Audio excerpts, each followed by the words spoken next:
yo creo que se equivocaron en la estrategia y se equivocaron los 6 años y llegaron casi hasta el límite ayer a las 12 de la noche con la misma estrategia. Sí. Yo creo que tienen que sentarse de manera madura a reflexionar, porque no puedes chocar todo el tiempo con la realidad. Mira, yo lo veía en temas, por ejemplo, en el Senado. Cuando teníamos las encuestas de que si la gente quería la reforma eléctrica, 70% decía, queremos la reforma eléctrica. Ellos votaron en contra de la reforma eléctrica. Pues, ¿cómo les iba a ir electoralmente? La reforma electoral, el 70% de la gente quería la reforma electoral. Ahora, no siempre la mayoría tomará las mejores decisiones. Ver, en algunos casos. Pero a ver, ¿a qué nos debemos? Pero digamos, si el 70% dice que quiero esto, que los homosexuales, que las mujeres, que el aborto, que la pena de muerte, que, o sea, ¿verdad? ¿Estamos de acuerdo? Pero espérame. O sea, derechos humanos. Los primeros 3 años sí hubo voluntad de construir reformas de Estado y se lograron reformas constitucionales muy significativas. Los segundos 3 años no. Y por eso yo creo que los temas de dilema de Estado, de seguridad, de energía, de cambio de salud, de cambio climático, sí requieren un acuerdo de todos. Si el término de relaciones que no se le mueve una coma, pues no se pueden construir acuerdos de Estado. Los primeros 3 años, César, fueron muy distintos de los segundos 3 años. Y después del 2021. Sí, en términos de reformas constitucionales, ahí está. Bueno, yo los primeros 3 años estaba trabajando con Claudia Sheinbaum, después me fui al Senado, entonces no estuve en esa etapa en el Senado, pero sí puedo decir, y vuelvo a insistir, más allá de si había o no disposición de construir acuerdos, yo creo que una fuerza política tiene que ver qué está pensando la mayoría de la gente, porque si te la pasas votando o te la pasas diciendo algo en contra de lo que dice la mayoría de la gente, pues tu resultado no va a ser positivo. ¿Qué tal, amigos y amigas? Bienvenidos a una nueva Vida Información más. Faltaba una reacción, por supuesto, la de Emilio Álvarez y Casa, que fue vocero tanto de Santiago Taboada como de Xóchitl Gálvez Ruiz. Y sí, así se lo dice de frente también a Azucena Uresti, el PRD está a punto de perder el registro. ¿Qué van a hacer? Le dice en su cara, mis estimados pregoneros, y pues termina aceptando y dándole la mano a César Cravioto, senador de Morena, y ya también pues ganó como diputado federal para la próxima legislatura. Esto fue lo que comentaron mis estimados amigas y amigos pregoneros. Deben de cambiar de estrategia. Su estrategia no les funcionó, le dice César Cravioto a Emilio Álvarez y Casa. Y yo creo que tienen que sentarse de manera madura y reflexionar, porque esto que han hecho como oposición en estos años pues ha sido lamentable. Vamos a escucharlo. Y están, como lo hicieron cada lunes durante las campañas, Emilio Álvarez y Casa, senador por el PRD. Hola, senador. César Cravioto por Morena. ¿Cómo estás, César? Bien, buenos días. Pues, ¿qué decir? A ver, vamos contigo, César Cravioto. Además te quiero decir, para honrar aquí a Emilio, que reconoció antes de entrar al programa, nos saludamos, nos dimos un abrazo, y reconoció como habíamos acordado. Aquí habían dicho, el que pierda va a reconocer la victoria del otro. Así es. Y bueno, sí, Emilio, pues no regateas, ¿verdad? Me toca empezar, ¿no? Yo llegué felicitando a César, ¿no? Xóchitl y Taboada, que son las candidaturas con las que estuve más cerca, han reconocido su derrota. Yo le decía a César, la democracia requiere demócratas, ¿no? Habrá muchas cosas que evaluar, hay cosas, por supuesto, que vemos de manera crítica, pero los resultados ahí están, ¿no? Y contundentes, Emilio. Así como dijimos, tocará reconocer resultados. César está ahora en una condición de diputado electo también, le pregunté, y lo que lo dijimos afuera, lo reitero acá, ¿no? La democracia sí requiere demócratas, puede ser una situación que no nos guste, puede ser una situación que nos parezca compleja, paradigmática. Hay mucha gente que todavía tiene análisis de lo que pasa. Yo le decía ahora a Cravioto, mira, me llama la atención la diferencia de los niveles de participación que se reportaban, que veíamos con el dato que se daba. Fue en la Ciudad de México, ¿eh? Sí. Porque en la Ciudad de México nosotros lo estábamos viendo aquí, que había mucha gente, y ahorita voy a revisar. Por favor, me dicen cómo está la Ciudad de México en el nivel de participación. Casi el 70%. Casi el 70%. Sí. Pero cuando yo recibía reportes de otros estados de la República, no era tanto. Fíjate que al menos en el INE, yo estuve en las oficinas centrales, la percepción general generalizada es que había muchas filas, mucha votación. En todo caso, es un dato que me llama la atención porque incluso sería menor que al 18. Pero en el 18 fue igual, ¿eh? Fue 63, ¿no? Fue 63. Sí. Pero se votó más en la ciudad que en Bueno, la Ciudad de México más participativa, ¿no? Pero digamos, con Vicente Fox 63.9, Felipe Calderón 58.55, Peña Nieto 63, AMLO 63. Ahora estamos en 60%, lo que pasa es que esperábamos más, ¿verdad? Sí, esperábamos más. La ciudad sí efectivamente reporta niveles del 70. Decía Xóchitl ayer, y retomo su eco, digamos, en tanto cuanto reconocer, en tanto cuanto esperamos, digamos, al nuevo gobierno le damos los mejores deseos y parabienes. Y también es un análisis que vamos a hacer. Sí creemos que hubo condiciones estructurales de una elección de Estado que determinan los resultados, pero o sea, el saque, por eso lo dije de mesa, ¿no? El saque es reconocer los resultados y felicitar a quien ahora tiene triunfo. Y bueno, sí decir, tal vez sí no sé si elección de Estado, pero sí hubo un uso excesivo de la figura del presidente Andrés Manuel López Obrador, pero también, Emilio, creo que es un momento de la autocrítica. Ahorita vamos a ver cómo les fue partido por partido. Y está la situación bien preocupante. Cuando digo cosas de revisar, lo digo en los dos sentidos, digamos, en los términos de estructurales de la elección, y también nosotros tenemos que hacer una revisión de nuestras fortalezas y debilidades, de aciertos y errores. Y yo llamo a la gente no al desánimo, es un momento, por supuesto, me hago cargo de la dureza del resultado, pero de unidad y de significación. Yo creo que lo que tenemos en puerta es esencialmente el umbral de un nuevo régimen, y eso es parte de lo que tenemos que vislumbrar hacia el futuro. Un nuevo régimen, César Cravioto, se habla mucho que esto es un parteaguas, que vamos a ver un nuevo sistema político. ¿Cuál es la idea de Morena, teniendo la presidenta más poderosa de los últimos tiempos por la cantidad de votos, casi 35 millones de votos, la cantidad de participación, el Congreso, las gubernaturas, etcétera? ¿Cuál es el nuevo México? Bueno, el Nuevo México es un México donde el pueblo tomó el proyecto, abrazó el proyecto, defendió el proyecto de la Cuarta Transformación. La mayoría de los habitantes de este país sintieron que era su proyecto y salieron masivamente a defender ese proyecto. César, y te interrumpí para que me dieras la idea completa. Diputado electo. Ambas cosas. Actualmente senador y a partir del 1 de septiembre. Te preguntaba cuál es el nuevo México y tú decías es el México que eligió el pueblo, y el otro porcentaje también es sí, pueblo, también, pero bueno, pues en una democracia pues las mayorías son las que mandan. No, pero aquí lo importante, insisto, es que sí hubo un arropamiento del proyecto, y eso es parte, yo creo, que del análisis que también nosotros tenemos que hacer. Y que tiene que hacer la propia oposición y los analistas políticos, los medios de comunicación. O sea, este resultado no es una casualidad, es el resultado de una mayoría que dice, quiero que continúe por aquí, que luego cuando uno escucha críticas, escucha todavía ayer en la noche algunos analistas diciendo, es que un pueblo que no razona, que no, es un pueblo que... Es lo que decidió la mayoría. Es lo que decidió la mayoría. Y yo te puedo decir que esa mayoría puede decir, en algunas cosas hay que mejorar, no es que digan todo está perfecto en la 4T, pero en lo fundamental queremos que siga por ahí. Y obviamente el plus que le dio, obviamente nuestra candidata, la presidenta electa Claudia Sheinbaum, es impresionante. O sea, yo creo que la gran nota es, por primera vez en la historia, una mujer presidenta. Esa es la gran nota. Ahora, la gran nota, pero con mucha legitimidad, además. Y además con mucha legitimidad. Porque hablábamos aquí y parecía casi imposible decir, si Andrés Manuel López Obrador sacó 30 millones de votos, ustedes hablaban de 33, no, pues se fue a 35. Está abordando esos números y eso tiene su correlato en el Congreso. Nosotros, honestamente, no estamos en ese escenario. Nosotros teníamos unos números distintos. Sí, es una cosa que vamos a tener que revisar, ¿no? Yo creo que vienen revisiones muy profundas, sí, en términos de lo que sucedió, como decía, en los dos extremos de la ecuación.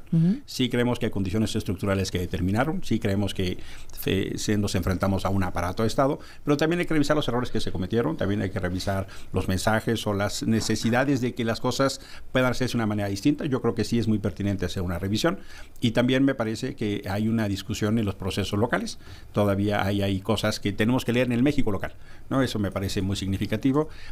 Creo que, digamos, desde donde yo estoy parado... Bueno, también se las llevaron todas, sí, casi. O sea, solo se quedó me parece importante el mensaje de Claudio Sheinbaum diciendo que va a gobernar para todos. Vamos a ver el alcance de esa afirmación.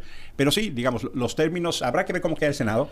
Eventualmente ese puede ser el único elemento de contención Pues para sí. reformas constitucionales. Habrá que verlo. Si, Bueno. si los escenarios que se dan en los términos de los números altos para la coalición de Morena tendrían mayoría calificada en el Senado y en la Cámara de Diputados. Si se van a los altos, en el Senado tendrían 88. toda Mayor- la, sí, la 2/3 alianza. partes. O sea, los números altos tienen Y en mayoría diputados, calificada en los 380. dos. En los números altos tienen mayoría calificada en las dos cámaras. Diputados, aunque se fuera a los bajos, También. tienen Tiene la mayoría mayoría calificada. Esa ya la calificada. damos Diputados por ya descontada, estamos. Diputados, esa se da ya por la mayoría calificada. La disputa Senado viene con el está Senado. o muy cerca o se llega a las 2/3 partes. Bueno, ahora hay un mensaje, me parece, Emilio, muy contundente. Tú vienes aquí como senador por el PRD, un partido que probablemente pierda su registro. Está abordando su posibilidad, está en la Cámara de Diputados, no en las otras votaciones. Ahí En tiene, la Cámara de Diputados, sí. pero tendría que irse al superalto. El PRD en la Cámara de Diputados tiene entre 2.4 y 3.1. Sí, esos son parte de los números que tendrán que verse, ¿no? Y esas son de las discusiones y revisiones que justo habrá que ponderar. Yo veo sí la necesidad de la revisión del sistema de partidos, eso creo Totalmente. que es obligado, es obligado. Y también va a venir, por supuesto, una discusión del modelo de Estado y del modelo electoral. Estas discusiones están, pues, pasando estas reflexiones electorales, iniciarán su camino. Ahora, ¿cómo se va a manejar la oposición en la Cámara de Diputados y Senadores? Eso es importante. Es decir, yo preguntaba en muchas ocasiones, ¿van a seguir en la coalición, PAN, PRI, PRD? ¿Van a sumar a Movimiento Ciudadano? Porque de otra forma, pues va a ser básicamente testimonial ante las decisiones que tome Morena. Lo primero, y sus aliados. y por eso existía la noción de la unidad, ¿no? Digamos, hay que analizar las cosas en sus términos, pero ir divididos pues hace más grande una derrota, y eso creo que no hace sentido. Al contrario, creo que es muy pertinente que se mantenga un sentido de pertinencia más allá de identidades partidarias sobre una visión y modelo de país. ¿La aplanadora? Bueno, la planadora la dio el pueblo, la gente. O sea, no es de que Morena fue... Y además la gente sabía que había dos alternativas. O darle... Quiero que gobiernes y gobiernes con todo. Quiero que gobiernes y gobiernes con todo. Queremos que Es no mucha haya responsabilidad, freno ¿cierto? hacia la transformación, sí. Y es mucha responsabilidad, por supuesto, pero es una decisión que toma una mayoría de mexicanos y mexicanas que dice, sí queremos que no haya frenos a la transformación. Sí queremos que haya una reforma al Poder Judicial. Sí queremos que haya una reforma a los procesos electorales. Sí queremos que haya una reforma a la Guardia Nacional, etcétera, etcétera, etcétera. Entonces sí le está dando un apoyo fundamental a este proyecto porque ve que es un proyecto que le ha favorecido a la mayoría de la gente. Y aquí también viene una parte de la reflexión. Y cuando debatíamos, ¿no? En semanas anteriores, ¿no? Y que se decía, es que hay información equivocada, no se van a dar esos resultados. Y nosotros decíamos, bueno, pues ahora sí que nos vemos el 3 y vemos. Pero no se puede desligar esta decisión, este triunfo, con, primero, cómo gobernaron ellos cuando lo tuvieron y cómo se viene gobernando estos 5 años. Y la gente le está gustando cómo está gobernando la Cuarta Transformación. Hay un mensaje bien claro, Emilio, para los partidos. Yo no sé, dudo que se pueda recuperar el PAN, el PRI, el PRD. Esto ha sido catastrófico, ¿no? No sé, ¿qué opines? No veo la forma en que el PAN pueda remontar o con nuevas figuras, no lo sé, no veo al PRI haciéndolo tampoco, porque, Morena 45%, como segunda fuerza política, pero lejanísima, en el tema presidencial queda el PAN con 16%, la tercera es MC, ni siquiera el PRI, ¿no? Movimiento Ciudadano con 10.5%, el PRI se va con 9%, Partido Verde 7%, PT 6% y el PRD 1.8%. ¿Van a sobrevivir? Mira, yo justo creo que hay una siembra, ¿no? Se pone una siembra para un nuevo régimen. Eso va a significar la reorganización de todo el poder y la reorganización de las representaciones. De las reflexiones que nosotros tenemos que hacer es si en términos estructurales qué del aparato de Estado determinó estos resultados. Sí qué de nuestros errores, sí qué de las malas estrategias. Lo divido en esas tres partes. Me parece, el ánimo que yo percibía me parecía más cercano al 21 que el 18. Lo que queda claro, y lo dijimos, la mejor encuesta será la urna, ¿no? Eso es así, ¿no? Y el resultado es así. Y entonces el ánimo no solo fue el 18, fue más allá del 18. Y eso es una reflexión, por eso decía yo, viene una reflexión profunda del sistema de partidos. ¿Tú crees que mayormente influyó el aparato de Estado? No creo que influyó, pero no tengo elementos para decirte si mayormente o minormente. Yo Tú sí me creo, decías 3 elementos. Yo sí creo que hay... ¿La intervención del gobierno? Yo creo que hay desde muy temprana la intervención del presidente, las mañaneras y el descrédito a nuestra candidata, la operación de los programas sociales. Esas cosas sí, yo creo que sí intervinieron. Segundo, yo sí creo que en algunos lugares del país las condiciones de violencia se afectaron. A mí me parece que eso en algunos lugares, por ejemplo, ¿por qué? Porque yo esperaba más alta participación, ¿no? Los números del 60% a mí no me lo dan. Pero tercero, yo creo que al final tenemos muchos Méxicos que tenemos que analizar en lo local. Y sí, hay que hacerse cargo que esto significa un voto donde la gente no acompañó. Eso es innegable y eso se tiene que reflexionar. Por eso empezaba yo de saque en la mañana diciendo a César, a ver, ustedes ganaron, ¿no? Ese es el saque y eso... Iba bien, Emilio. No, yo creo... Iba bien, pero... No, o sea, yo no discuto. A ver, pero fíjate, en tus tres razones que das del triunfo, no mencionas nada positivo hacia la Cuarta Transformación, hacia este gobierno, hacia la próxima presidenta. No, dices intervención de Estado, de las cosas estructurales que creo y violencia. Pero si el saque, es que ese es parte del problema. Deberían hacer un análisis. Reconocer que ganaron. Sí, eso está bien. Ese es el saque. No, por eso digo, eso está bien y te lo reconozco.